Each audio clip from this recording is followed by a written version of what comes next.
तेजश्च परिवेष्टितं ध्यायन् स्तवन् पठन् नाम यः सूर्यकवचं सदा।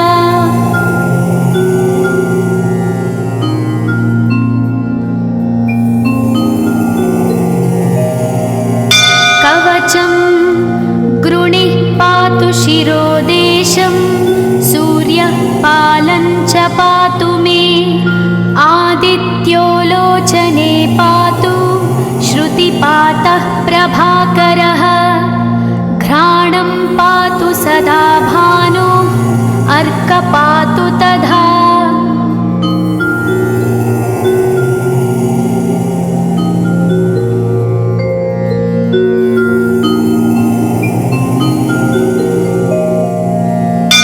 जिह्वं पातु जगन्नाथः कण्ठं पातु विभावसु स्कन्धौ ग्रहपतिः पातु भुजौ पातु प्रभाकरः अहस्करः पातु हस्तौ हृदयं पातु भानुमान्।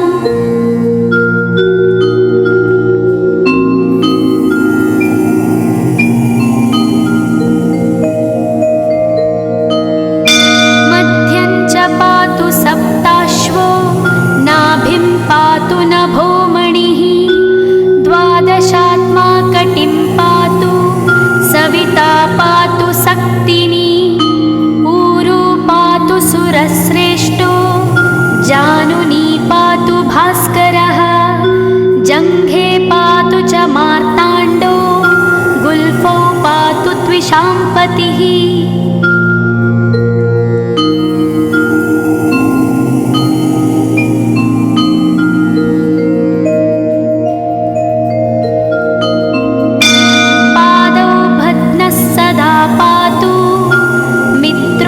सकलं वपुः वेदत्रयात्मकस्वामिन् नारायण जगत्पते आयतयामं तं कञ्ची द्वेदरूपः प्रभाकरः स्तोत्रेणानेन संतुष्टो बालखिल्यादिभिर्वृतः।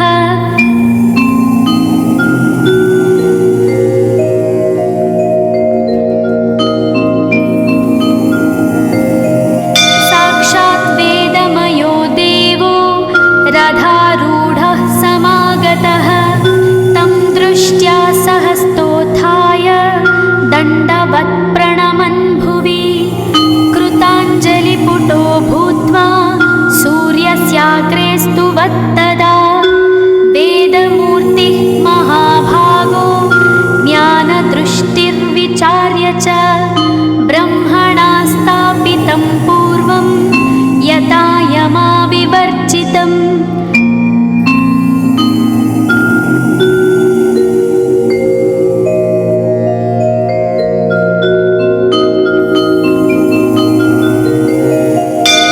सत्त्वप्रधानं शुक्लाख्यं वेदरूपमनामयं शब्दब्रह्ममयं वेदं सत्कर्म ब्रह्मवाचकं मुनिमध्यापयामास प्रथमं सविता स्वयं तेन प्रथमदत्तेन वेदेन परमेश्वरः यज्ञवल्क्यो मुनिश्रेष्ठः कृतकृत्यो भवत्तदा।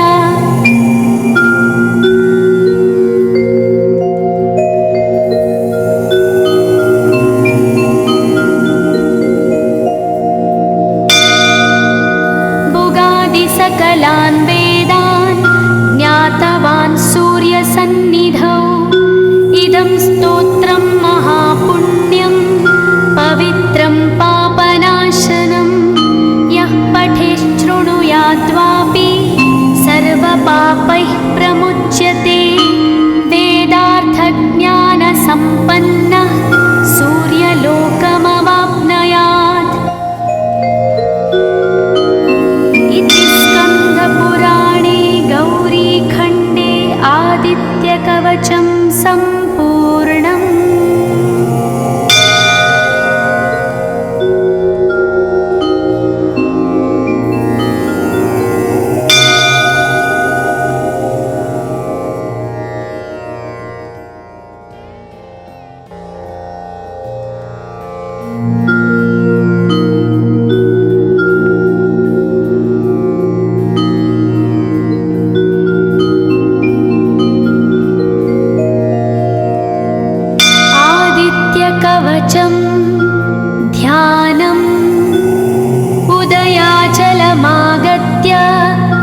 परिवृतं देवसुरैः सदा वन्द्यं ग्रहैश्च परिवेष्टितं ध्यायन् स्तवन् पठन् नाम यः सूर्यकवचं सदा।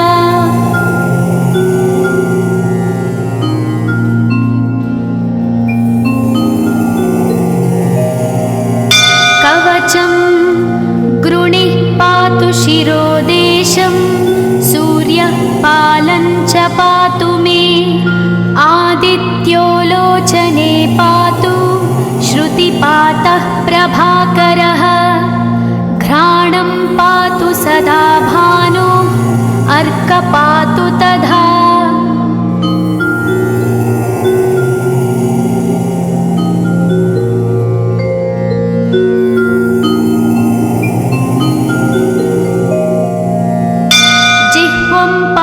जगन्नाथः कण्ठं पातु विभावसु स्कन्धौ ग्रहपतिः पातु भुजौ पातु प्रभाकरः अहस्करः पातु हस्तौ हृदयं पातु भानुमान्।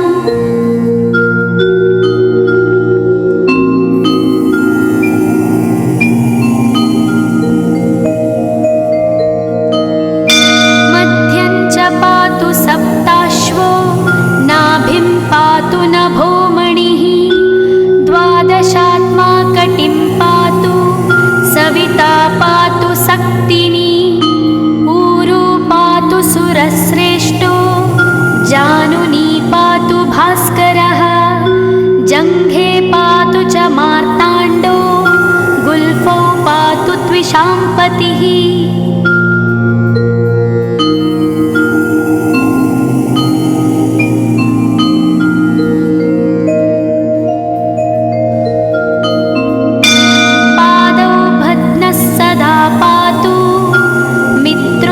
सकलं वपुः वेदत्रयात्मकस्वामिन् नारायण जगत्पते आयतयामं तं कञ्ची द्वेदरूपः प्रभाकरः स्तोत्रेणानेन सन्तुष्टो बालखिल्यादिभिर्वृतः।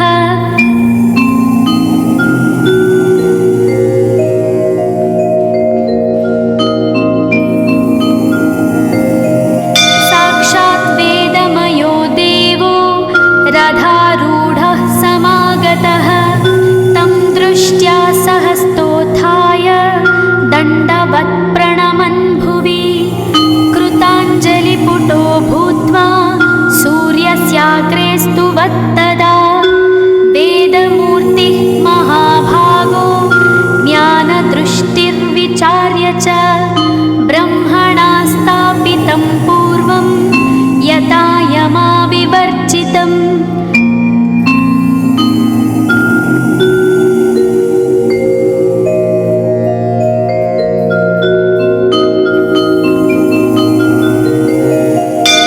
सत्त्वप्रधानं शुक्लाख्यं वेदरूपमनामयं शब्दब्रह्ममयं वेदं सत्कर्म ब्रह्मवाचकं मुनिमध्यापयामास प्रथमं सविता स्वयं तेन प्रथमदत्तेन वेदेन परमेश्वरः यज्ञवल्क्यो मुनिश्रेष्ठः कृतकृत्यो भवत्तदा।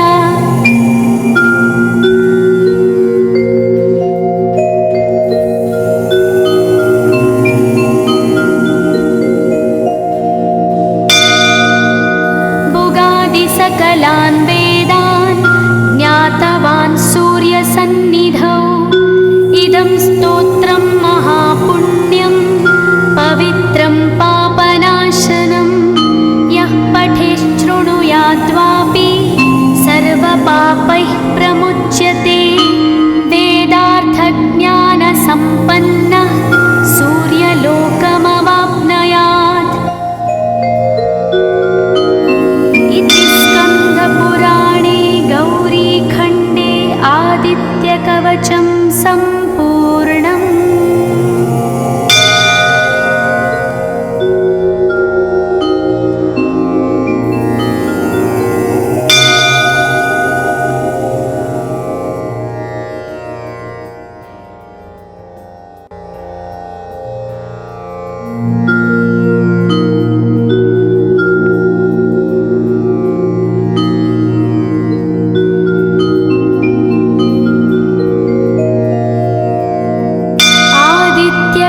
कवचं ध्यानम् उदयाचलमागत्य वेदरूपमनामयं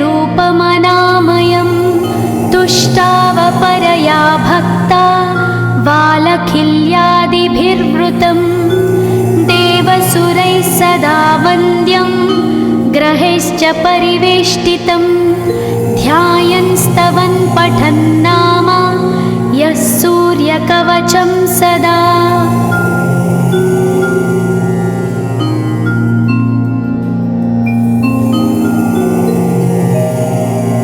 कवचं गृणिः पातु शिरोदेशं सूर्यः पालं च पातु मे आदित्यो लोचने पातु श्रुतिपातः प्रभाकरः घ्राणं पातु सदा भानो अर्कपातु तथा।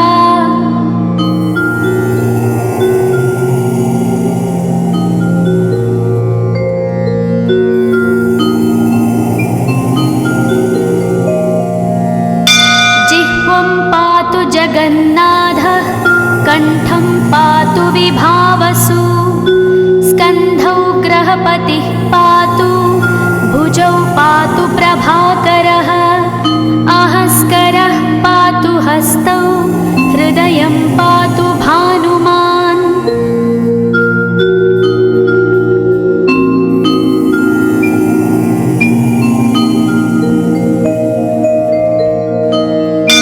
मध्यं च पातु सप्ताश्वो नाभिं पातु नभोमणिः द्वादशात्मा कटिं पातु सविता पातु सक्तिनी ऊरू पातु सुरश्रेष्ठो जानुनी पातु भास्करः जङ्घे पातु च मार्ताण्डो गुल्फौ पातु त्विषाम्पतिः।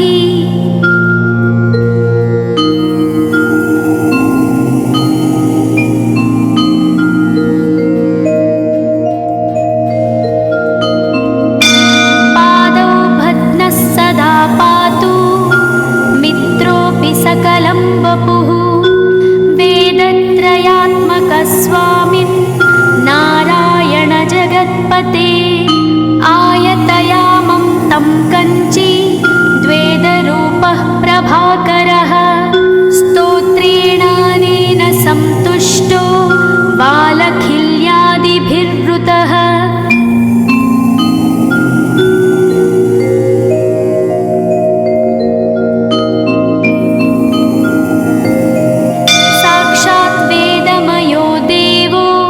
रथारूढः समागतः तं दृष्ट्या सहस्तोत्थाय दण्डवत् प्रणमन् भुवि कृताञ्जलिपुटो भूत्वा सूर्यस्याग्रे स्तुवत्तदा वेदमूर्तिः महाभागो ज्ञानदृष्टिर्विचार्य च ब्रह्मणा स्थापितं पूर्वं यथा यमाविवर्जितम्।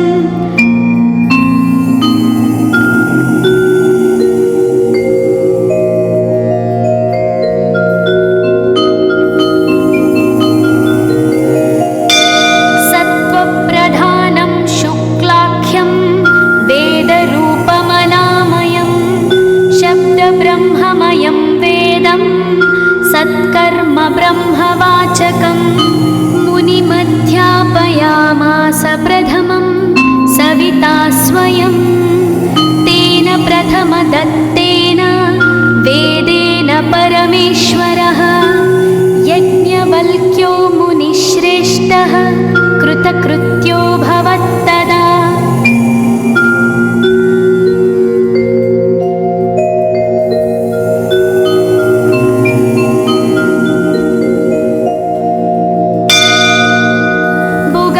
सकलान् वेदान् ज्ञातवान् सूर्यसन्निधौ इदं स्तोत्रं महापुण्यं पवित्रं पापनाशनं यः पठेत्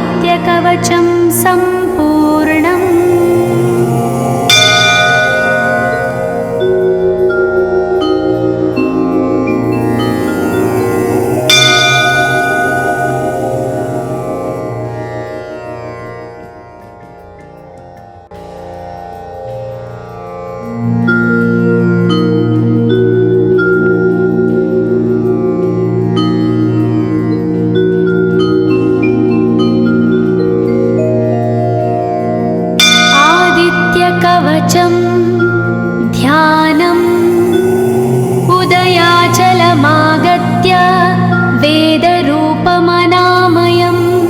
तुष्टावपरया भक्ता वालखिल्यादिभिर्वृतं देवसुरैः सदा वन्द्यं ग्रहैश्च परिवेष्टितं ध्यायन् स्तवन् पठन् नाम यः सूर्यकवचं सदा।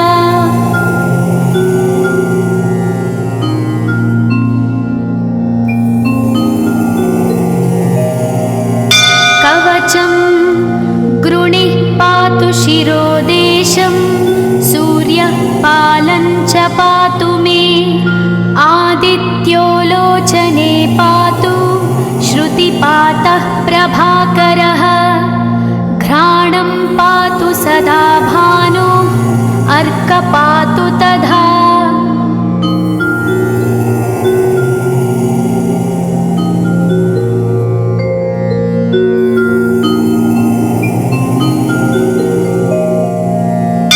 जिह्वं पातु जगन्नाथः कण्ठं पातु विभावसु स्कन्धौ ग्रहपतिः पातु भुजौ पातु प्रभाकरः अहस्करः पातु हस्तौ हृदयं पातु भानुमान्।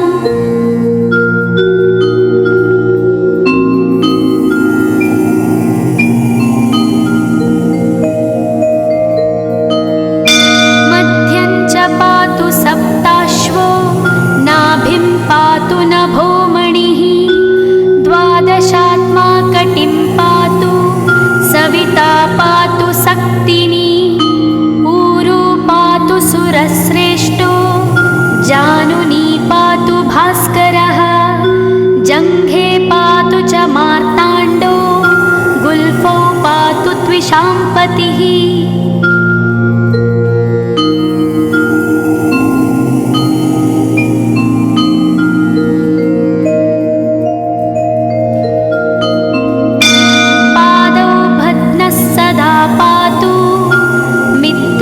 सकलं वपुः वेदत्रयात्मकस्वामिन् नारायण जगत्पते आयतयामं तं कञ्ची द्वेदरूपः प्रभाकरः स्तोत्रेणानेन सन्तुष्टो वालखिल्यादिभिर्वृतः।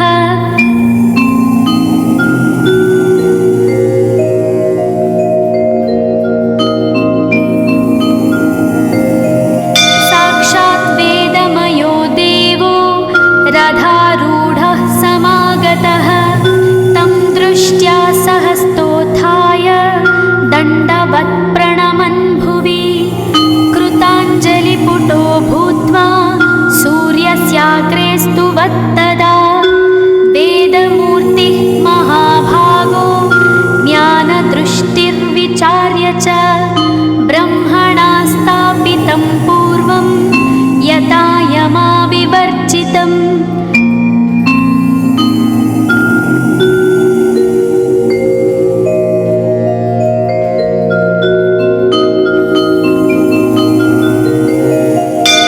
सत्त्वप्रधानं शुक्लाख्यं वेदरूपमनामयं शब्दब्रह्ममयं वेदं सत्कर्म ब्रह्मवाचकं मुनिमध्यापयामास प्रथमं सविता स्वयं तेन प्रथमदत्तेन वेदेन परमेश्वरः यज्ञवल्क्यो मुनिश्रेष्ठः कृतकृत्यो भवत्तदा।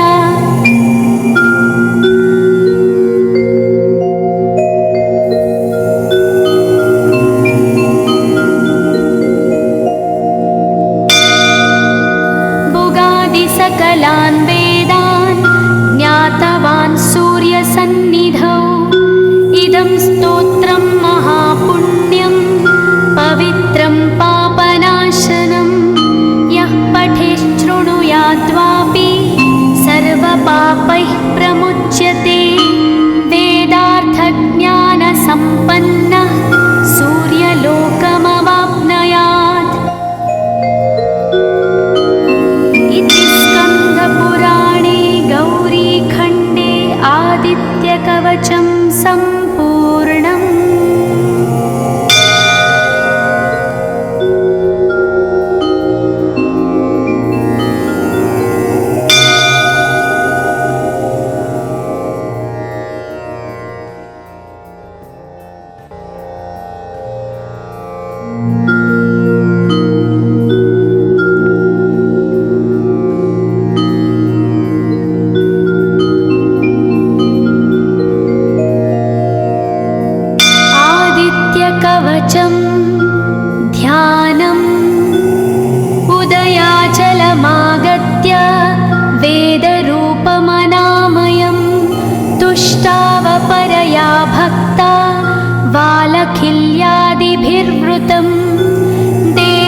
सदा वन्द्यं ग्रहैश्च परिवेष्टितं ध्यायन् स्तवन् पठन् नाम यः सूर्यकवचं सदा।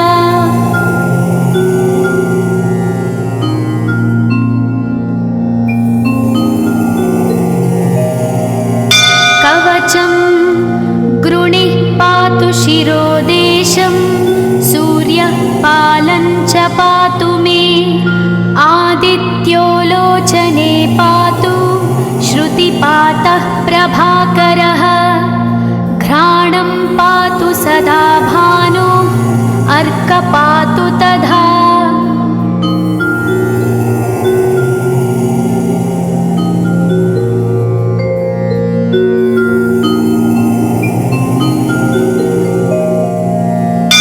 जिह्वं पातु जगन्नाथः कण्ठं पातु विभावसु स्कन्धौ ग्रहपतिः पातु भुजौ पातु प्रभाकरः अहस्करः पातु हस्तौ हृदयं पातु भानुमान्।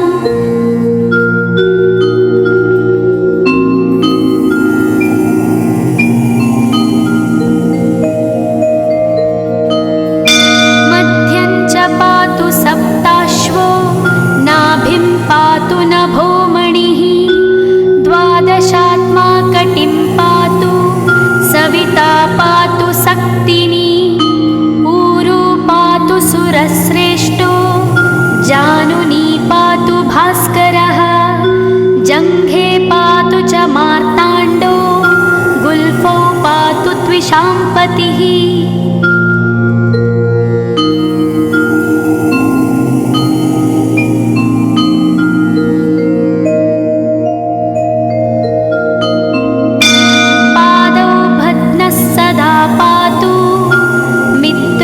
सकलं वपुः वेदत्रयात्मकस्वामिन् नारायण जगत्पते आयतयामं तं कञ्ची द्वेदरूपः प्रभाकरः स्तोत्रेणानेन सन्तुष्टो बालखिल्यादिभिर्वृतः।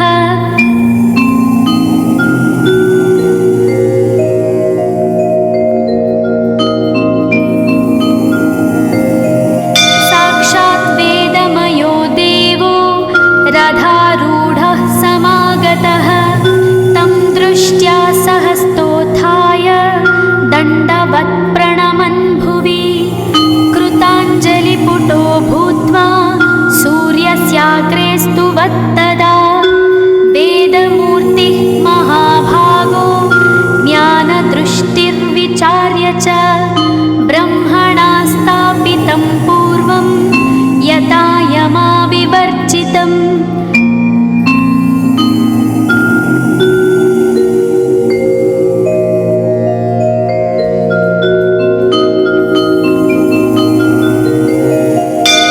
सत्त्वप्रधानं शुक्लाख्यं वेदरूपमनामयं शब्दब्रह्ममयं वेदं सत्कर्म ब्रह्मवाचकं मुनिमध्यापयामास प्रथमं सविता स्वयं तेन प्रथमदत्तेन वेदेन परमेश्वरः यज्ञवल्क्यो मुनिश्रेष्ठः कृतकृत्यो भवत्तदा।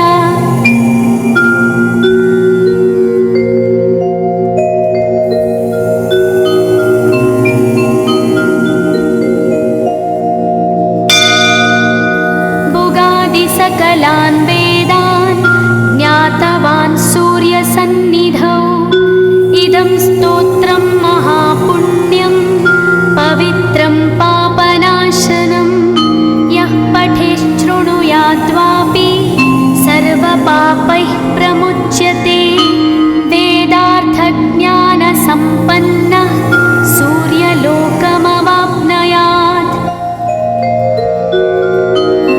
इति स्कन्दपुराणे गौरीखण्डे आदित्यकवचं सम्पूर्णम्।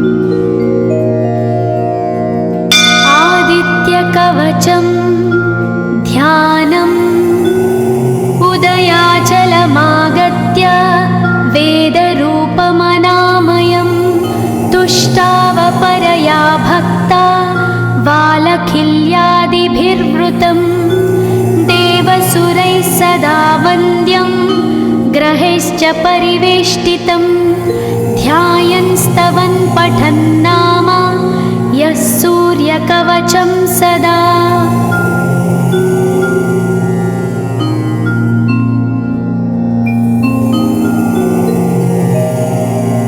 कवचं गृणिः पातु शिरोदेशं सूर्यः पालं च पातु मे आदित्यो लोचने पातु श्रुतिपातः प्रभाकरः घ्राणं पातु सदा भानो अर्क पातु तथा।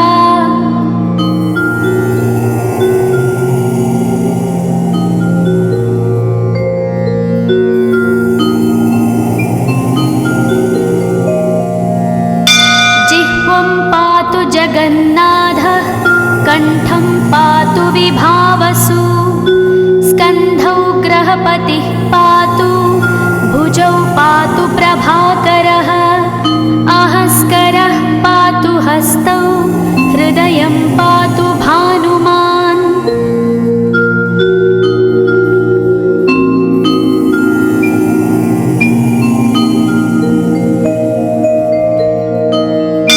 मध्यं च पातु सप्ताश्वो नाभिं पातु नभोमणिः द्वादशात्मा कटिं पातु सविता पातु सक्तिनी ऊरू पातु सुरश्रेष्ठो जानुनी पातु भास्करः जङ्घे पातु च मार्ताण्डो गुल्फौ पातु त्विषाम्पतिः।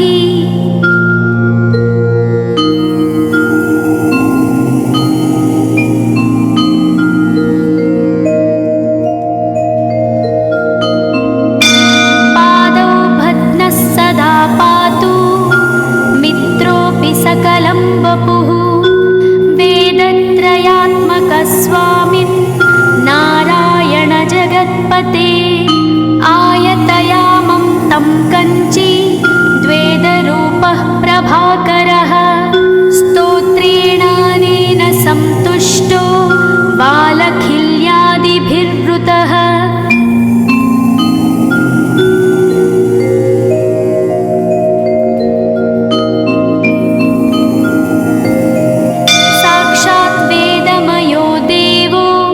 रथारूढः समागतः तं दृष्ट्या सहस्तोत्थाय दण्डवत् प्रणमन् भुवि कृताञ्जलिपुटो भूत्वा सूर्यस्याग्रे स्तुवत्तदा वेदमूर्तिः महाभागो ज्ञानदृष्टिर्विचार्य च ब्रह्मणा स्थापितं पूर्वं यथा यमाविवर्जितम्।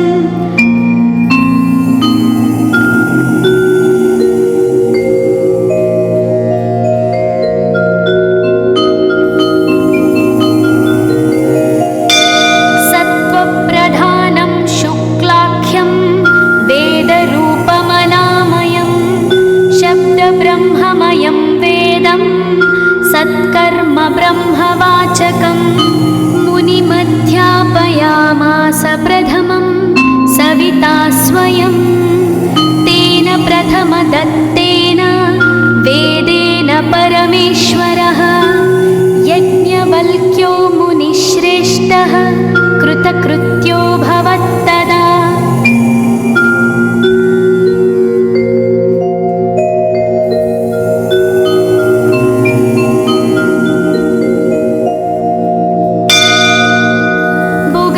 सकलान् वेदान् ज्ञातवान् सूर्यसन्निधौ इदं स्तोत्रं महापुण्यं पवित्रं पापनाशनं यः पठेच्छृणुयाद्वापि सर्वपापैः प्रमुच्यते वेदार्थज्ञानसम्पन्नः सूर्यलोकमवाप्नुयात्। स्कन्दपुराणे गौरीखण्डे आदित्यकवचं सम्पूर्णम्।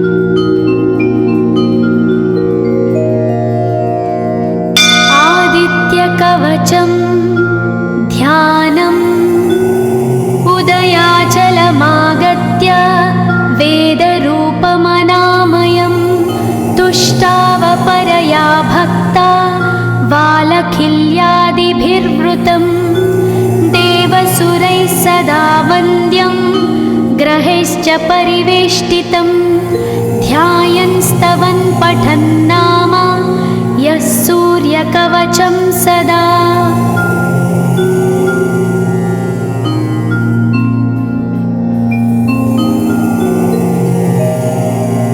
कवचं गृणिः पातु शिरोदेशं सूर्यः पालं च पातु मे आदित्यो लोचने पातु श्रुतिपातः प्रभाकरः घ्राणं पातु सदा भानो अर्क पातु तथा।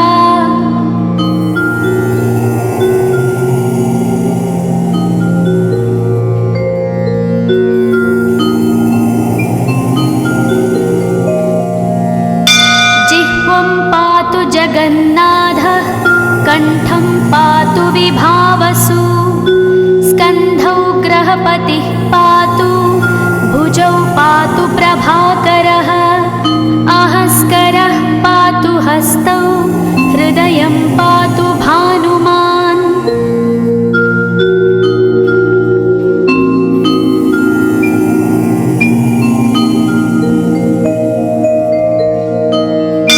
मध्यं च पातु सप्ताश्वो नाभिं पातु नभोमणिः द्वादशात्मा कटिं पातु सविता पातु सक्तिनी ऊरू पातु सुरश्रेष्ठो जानुनी पातु भास्करः जङ्घे पातु च मार्ताण्डो गुल्फौ पातु त्विषाम्पतिः।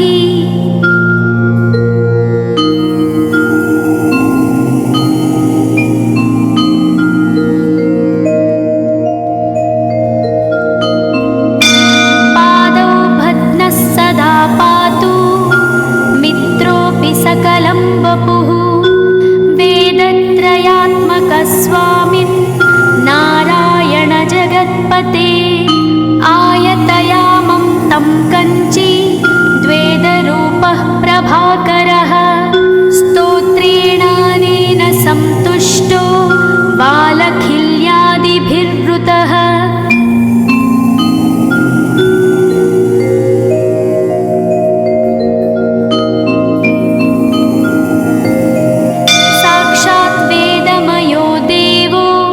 रथारूढः समागतः तं दृष्ट्या सहस्तोत्थाय दण्डवत् प्रणमन् भुवि कृताञ्जलिपुटो भूत्वा सूर्यस्याग्रे स्तुवत्तदा वेदमूर्तिः महाभागो ज्ञानदृष्टिर्विचार्य च ब्रह्मणा स्थापितं पूर्वं यथा यमाविवर्जितम्।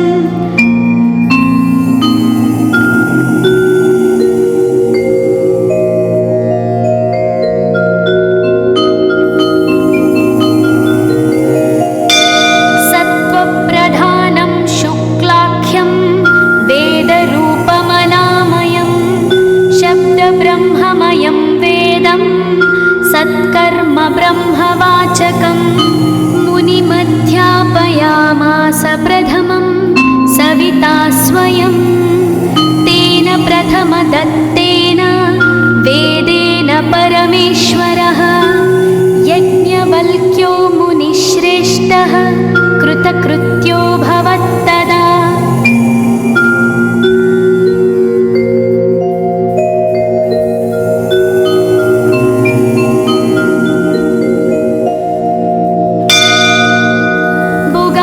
सकलान् वेदान् ज्ञातवान् सूर्यसन्निधौ इदं स्तोत्रं महापुण्यं पवित्रं पापनाशनं यः पठेच्छृणुयाद्वापि सर्वपापैः प्रमुच्यते वेदार्थज्ञानसम्पन्नः सूर्यलोकमवाप्नुयात्।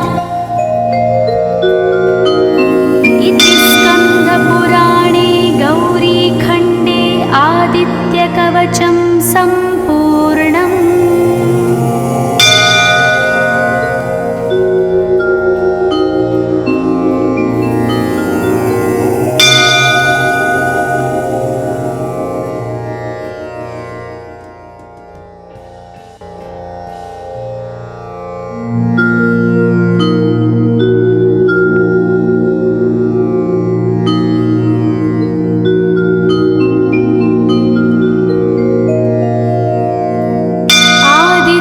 कवचं ध्यानम् उदयाचलमागत्य वेदरूपमनामयं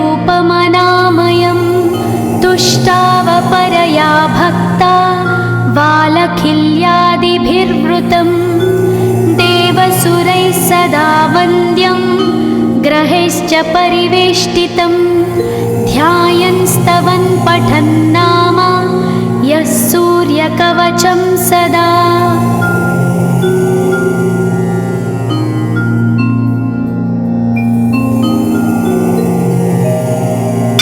कवचं गृणिः पातु शिरोदेशं सूर्यः पालं च पातु मे आदित्यो लोचने पातु श्रुतिपातः प्रभाकरः घ्राणं पातु सदा भानु अर्कपातु तथा।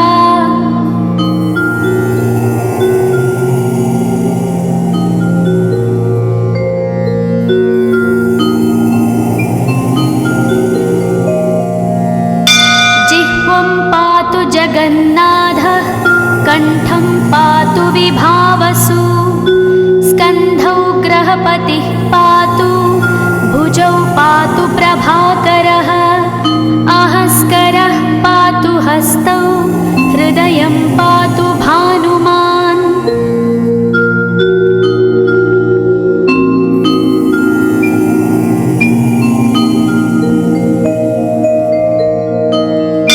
मध्यं च पातु सप्ताश्वो नाभिं पातु नभोमणिः द्वादशात्मा कटिं पातु सविता पातु सक्तिनी ऊरू पातु सुरश्रेष्ठो जानुनी पातु भास्करः जङ्घे पातु च मार्ताण्डो गुल्फौ पातु त्विषाम्पतिः।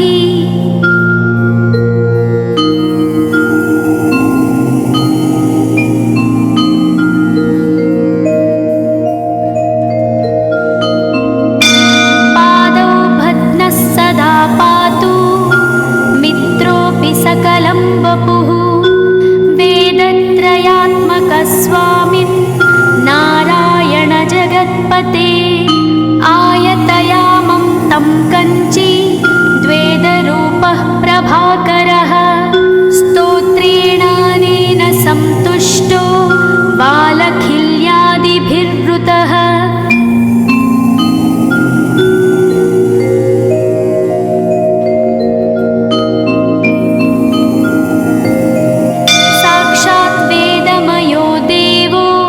रथारूढः समागतः तं दृष्ट्या सहस्तोत्थाय दण्डवत् प्रणमन् भुवि कृताञ्जलिपुटो भूत्वा सूर्यस्याग्रे स्तुवत्तदा वेदमूर्तिः महाभागो ज्ञानदृष्टिर्विचार्य च ब्रह्मणा स्थापितं पूर्वं यथा यमाविवर्जितम्।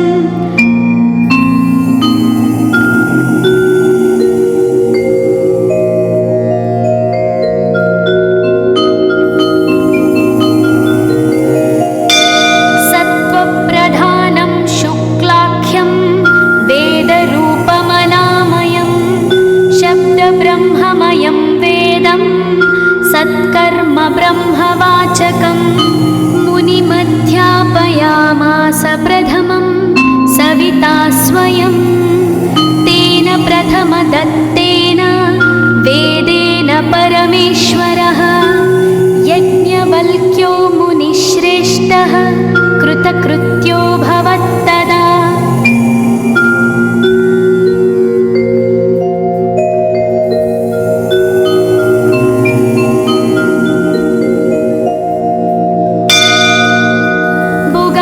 सकलान् वेदान् ज्ञातवान्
बालखिल्यादिभिर्वृतं देवसुरैः सदा वन्द्यं ग्रहैश्च परिवेष्टितं ध्यायन् स्तवन् पठन् नाम यः सूर्यकवचं सदा।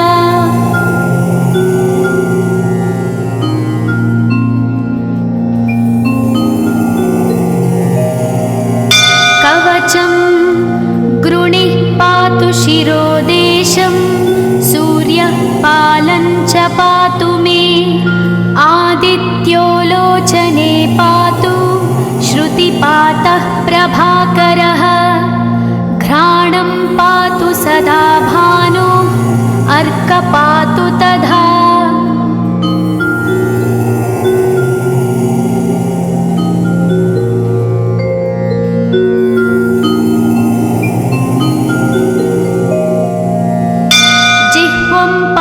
जगन्नाथः कण्ठं पातु विभावसु स्कन्धौ ग्रहपतिः पातु भुजौ पातु प्रभाकरः अहस्करः पातु हस्तौ हृदयं पातु भानुमान्।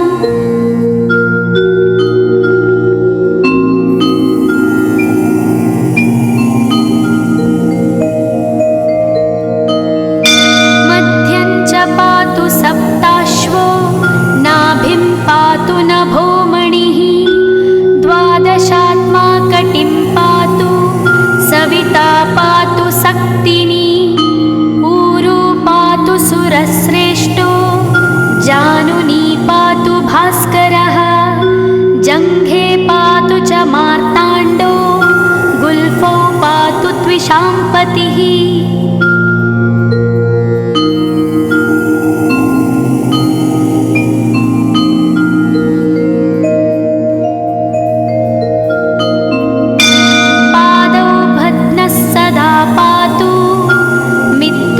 सकलं वपुः वेदत्रयात्मकस्वामिन् नारायण जगत्पते आयतयामं तं कञ्ची द्वेदरूपः प्रभाकरः स्तोत्रेणानेन सन्तुष्टो बालखिल्यादिभिर्वृतः।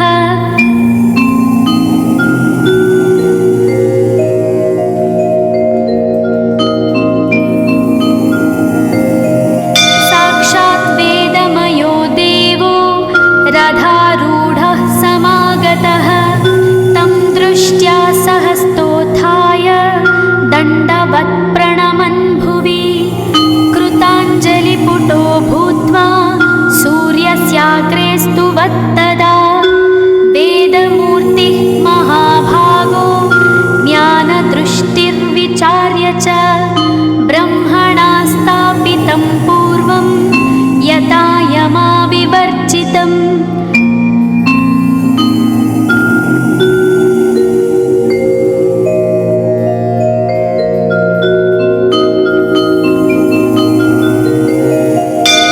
सत्त्वप्रधानं शुक्लाख्यं वेदरूपमनामयं शब्दब्रह्ममयं वेदं सत्कर्म ब्रह्मवाचकम् मुनिमध्यापयामास प्रथमं सविता स्वयं तेन प्रथमदत्तेन वेदेन परमेश्वरः यज्ञवल्क्यो मुनिश्रेष्ठः कृतकृत्यो भवत्तदा।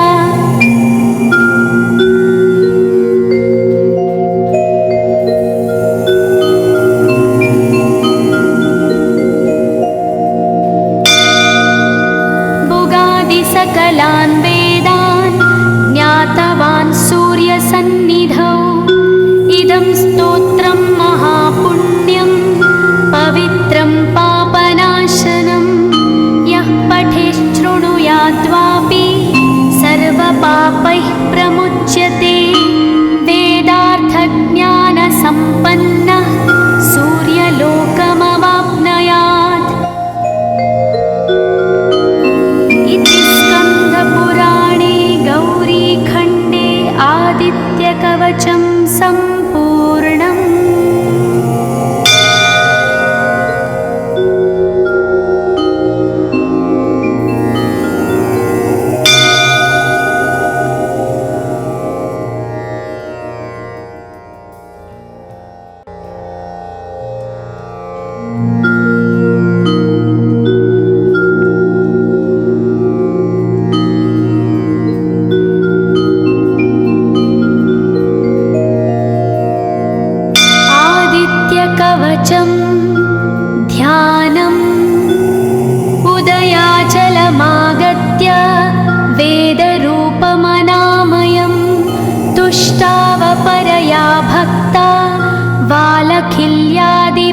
विवृतं देवसुरैः सदा वन्द्यं ग्रहैश्च परिवेष्टितं ध्यायन्स्तवन् पठन्नाम यः सूर्यकवचं सदा।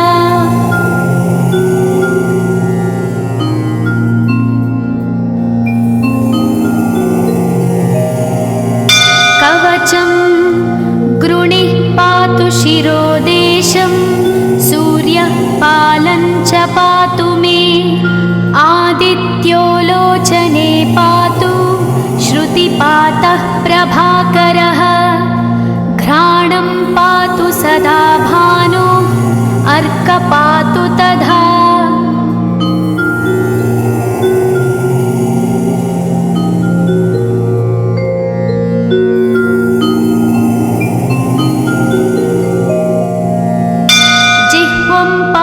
जगन्नाथः कण्ठं पातु विभावसु स्कन्धौ ग्रहपतिः पातु भुजौ पातु प्रभाकरः अहस्करः पातु हस्तौ हृदयं पातु भानुमान्।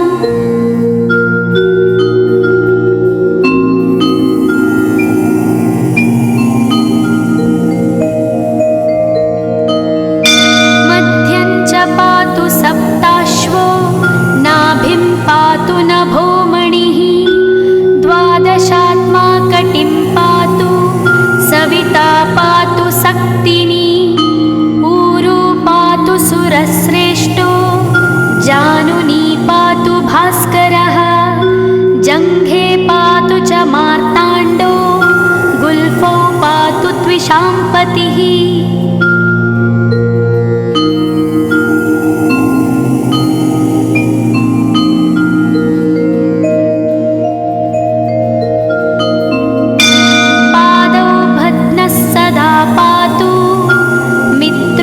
सकलं वपुः वेदत्रयात्मकस्वामिन् नारायण जगत्पते आयतयामं तं कञ्ची द्वेदरूपः प्रभाकरः स्तोत्रेणानेन संतुष्टो बालखिल्यादिभिर्वृतः।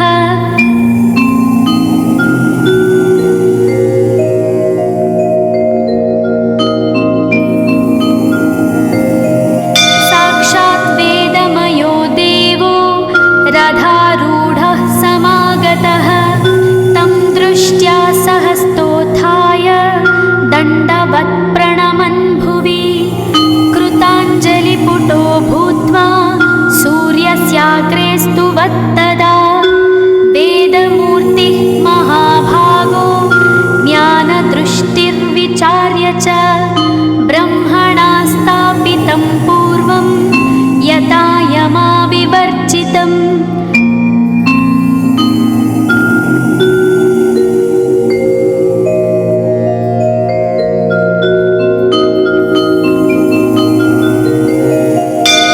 सत्त्वप्रधानं शुक्लाख्यं वेदरूपमनामयं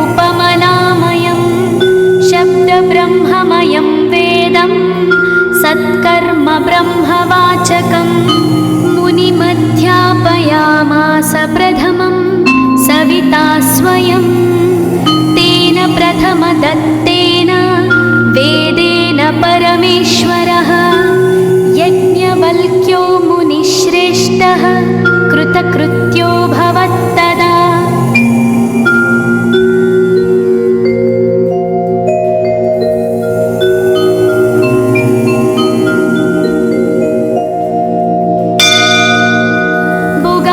सकलान् वेदान् ज्ञातवान् सूर्यसन्निधौ इदं स्तोत्रं महापुण्यं पवित्रं पापनाशनं यः पठेच्छृणुयाद्वापि सर्वपापैः प्रमुच्यते वेदार्थज्ञानसम्पन्नः सूर्यलोकमवाप्नुयात्।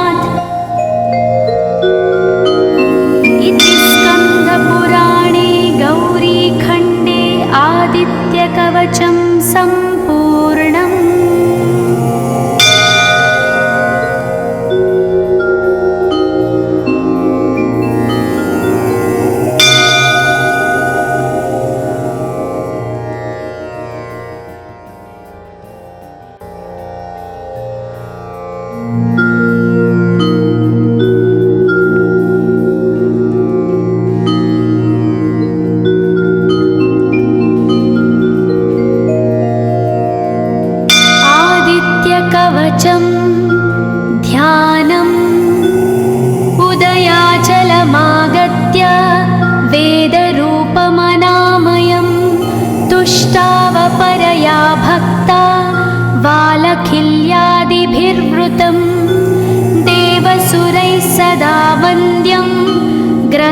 परिवेष्टितं ध्यायन् स्तवन् पठन् नाम यः सूर्यकवचं सदा।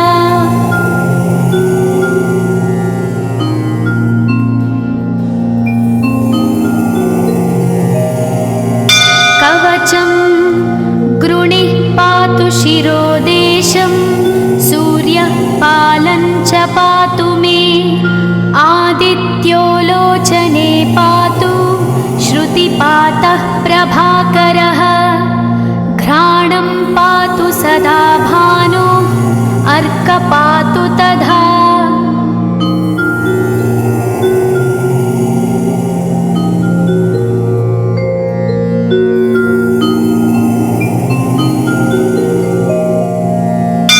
जिह्वं पातु जगन्नाथः कण्ठं पातु विभावसु स्कन्धौ ग्रहपतिः पातु भुजौ पातु प्रभाकरः अहस्करः पातु हस्तौ हृदयं पातु भानुमान्।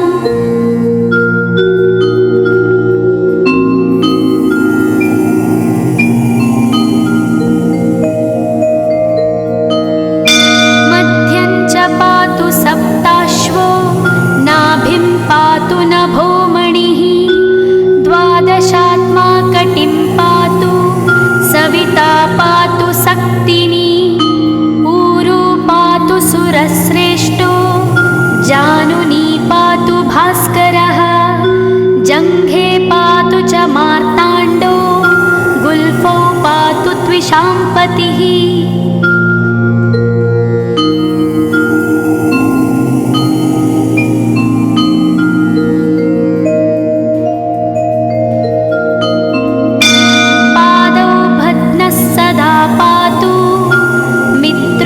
सकलं वपुः वेदत्रयात्मकस्वामिन् नारायण जगत्पते आयतयामं तं कञ्ची द्वेदरूपः प्रभाकरः स्तोत्रेणानेन सन्तुष्टो बालखिल्यादिभिर्वृतः।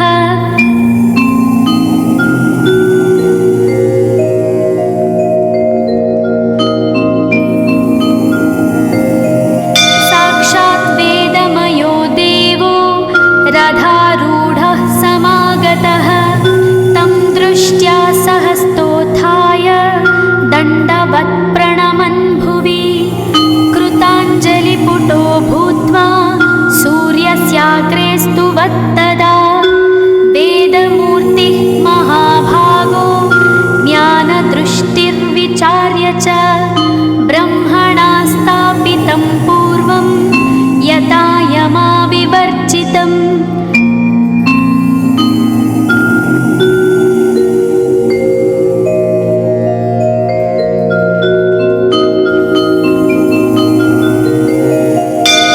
सत्त्वप्रधानं शुक्लाख्यं वेदरूपमनामयं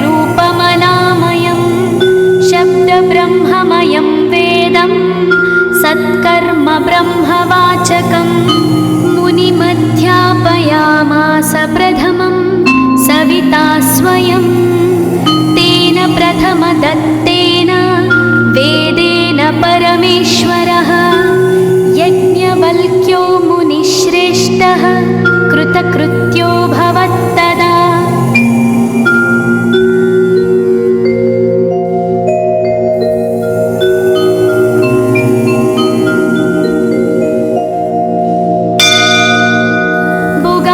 सकलान् वेदान् ज्ञातवान् सूर्यसन्निधौ इदं स्तोत्रं महापुण्यं पवित्रं पापनाशनं यः पठेच्छृणुयाद्वापि सर्वपापैः प्रमुच्यते वेदार्थज्ञानसम्पन्नः सूर्यलोकमवाप्नुयात्।